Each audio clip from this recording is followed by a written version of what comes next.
Instagram choose my Tumbler for this week. I posted some poll questions. In my stories, and I designed this entire Tumbler based off of what they answered on my polls. And I'm really excited because this is actually like totally different colors than I would ever choose, but I'm really excited. So follow along so you could see what Instagram designed for me.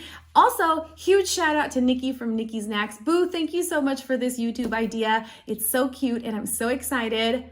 Let's get started. So I'm gonna start off by putting some UV resin in a little pixie cup, and then I'm also gonna take just a little bit of chalk paint, and to add a little bit of color, I'm gonna mixy loo, and then I'm just gonna use that same popsicle stick to get my UV resin inside of the mold. Guys, I am such a colorful neon person, and Instagram chose for me to do neutrals, and I had the hardest time with this because, you know, if you look up neutral colors, you would think that certain colors are neutral just because they're light, but no, it's not light color or pastel color. Like, neutrals are very specific. So I'm like, it was just really hard for me. But anyway, so, but I like it because I like a challenge. So this is super important, guys. Make sure that when you are curing your mold, your UV resin in your mold, do not fully cure it all the way.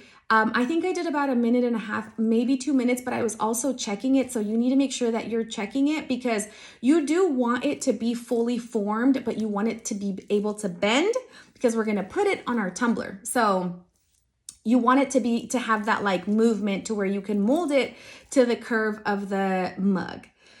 Now, I added a super duper duper thin, like me, just kidding. I added a super thin coat of UV resin to my tumbler and cured it fast.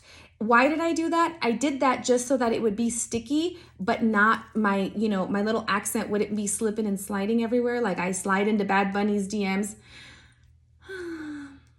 He still hasn't. Anyway, okay, so that's like the best tip that I can give you is cure that UV resin that you lay at first, just a tiny bit to where it's tacky, and then put your accent on top and kind of hold it down and then hold the lamp down. This UV resin, this UV lamp cures fast. So that's the amazing thing about it.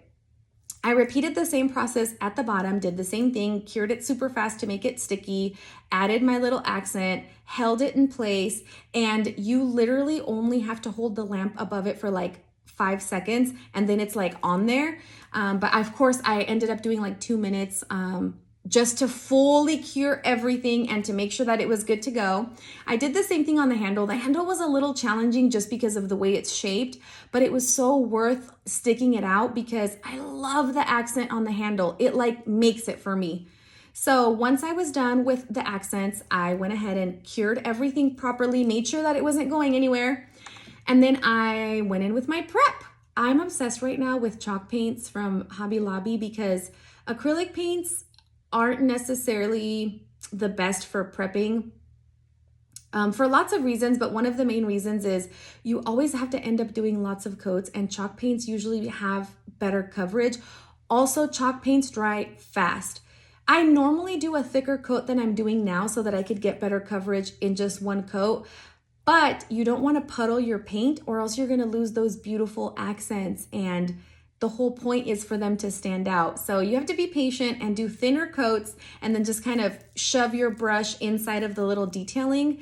And I still, just looking back at this, I'm like, oh my gosh, I did neutrals. Who am I? I'm like a colorful, neon, bright person. So, but I am really proud of myself. And this is why I always tell you guys, like, challenge yourselves because it just helps you reach other sections of your creativity when you are challenging yourself to do something that's outside of your comfort zone, you know? So here, what I'm doing is taking just another nude color and adding a little bit of distressing to it. I don't know how many of you watch Bridgerton. It's so freaking good. I binged it. I binged it on Netflix. I usually have my iPad propped up while I'm filming, and I binged it.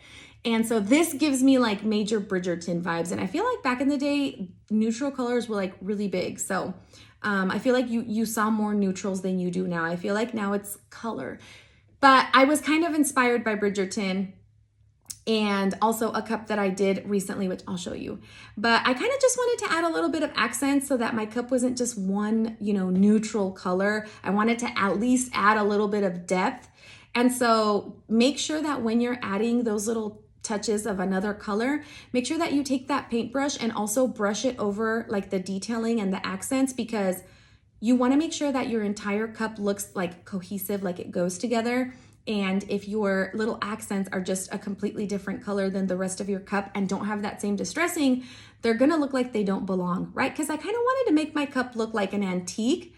And so you just want to make it you just want it to look like it's all one piece. So make sure you take those other colors and just brush them very lightly over your little accents to tie it all together. So what I ended up doing is going in with a little bit of like a very light peach, pistachio? Did I just say peach? A little bit of a light pistachio, but I ended up adding cream, like cream colored to it to make it even more like neutral-y. And I just added little bits and pieces here and there. And as you can see, I'm also adding it to the little accents on there. It just reminds me of like, I don't know, Victorian style, just super cute. Also, sorry about the fighter jets, bomber jets, I don't know, whatever you call them, I'm a defender, that are flying above my house right now. I know they can be pretty loud, but it's the sound of freedom, right? I don't know. It is what it is. They're background noise. They're part of the whole show. And so once you're satisfied with how you've placed all your paints and you love the way your tumbler looks, you're gonna take just a little bit of tack it glue and stick it in certain parts of your tumbler, just little bits and pieces, because even though I know copper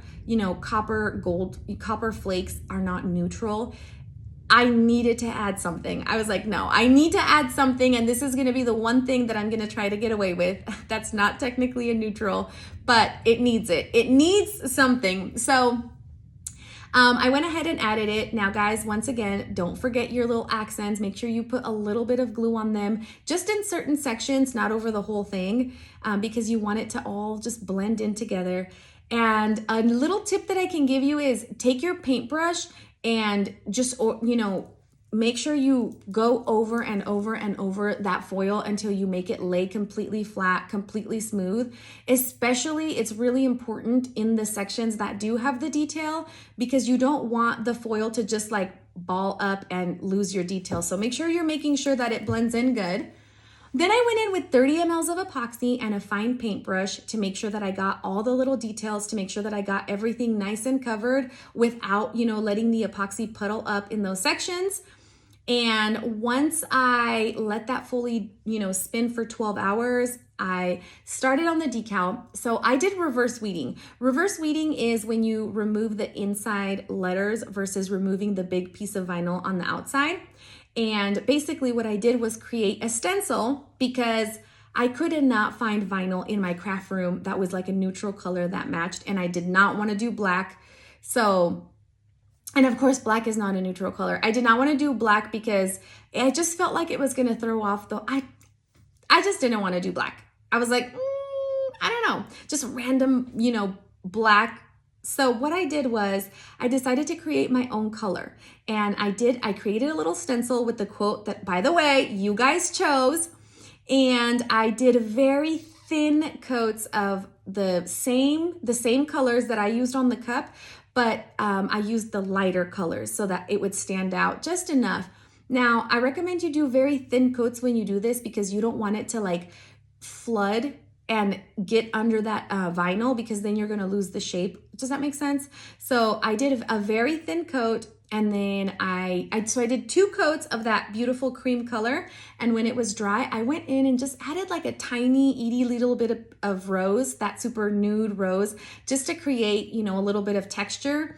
But when I peeled it up and I saw it, I was like, oh my gosh, this keeps the neutral integrity, and it blends in with the cup perfectly. I was super obsessed, and I just hope you guys enjoyed this video where basically I let you guys pick, the design of the tumbler. And after this, I sealed it with epoxy and I let it spin for another 12 hours. I popped my bubbles. I went back in and, cleaned it up after it was fully dry, and that's it. This is what I ended up with. I love the detailing right here, and I love all the detailing over here. I also love the fact that it's just a very neutral cup, and you guys wanted neutral but over the top, and I feel like by adding these really beautiful Victorian accents with the foil, it made it over the top. And I just picked my favorite quote out of all the quotes that you guys left in my story replies. So I hope you like this. I hope you enjoy it. Thank you so much for watching. And of course, I'll be back on Monday with another fun video. So make sure you like and subscribe to my channel. Besitos!